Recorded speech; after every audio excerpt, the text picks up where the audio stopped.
People think a man stops loving first, but that's rarely true. Most men don't wake up one morning and decide they don't care anymore. What actually happens is quieter than that. He doesn't stop loving. He stops feeling safe. And when emotional safety disappears, love slowly starts to hide. In the beginning, he was expressive. He shared his thoughts. He admitted when something hurt him. He talked about his fears. He reached out. He tried to connect because he believed this was his person, his safe place. But something changed over time.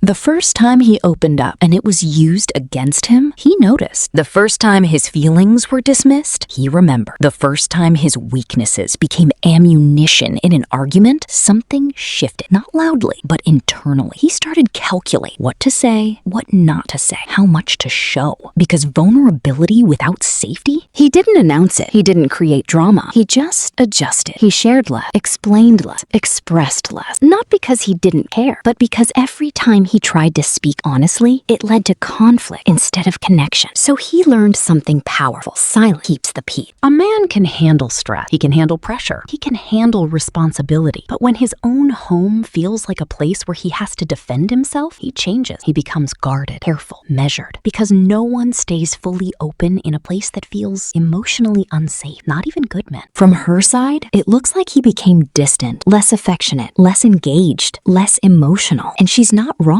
He did change. But what she didn't see was the moment he stopped feeling safe enough to be open. When a man doesn't feel emotionally secure, he doesn't stop loving. He stops revealing. Now, there are fewer arguments, less tension, less emotional depth. Everything looks stable, but something important is gone. He no longer brings his full self into the relationship. He brings the safe version, controlled version, careful version. And over time, that distance grows. Not because love died, but because safety did. Men don't need perfection. They need respect. They need emotional safety. They need to know that their vulnerability won't be punished. If you want a man to stay open, don't attack his honesty. Protect it. Because once a man closes emotionally, getting him to open again takes more than love. It takes trust. And trust is built in safety. He didn't stop loving. He stopped feeling safe enough to show it. And that's a difference most people never see.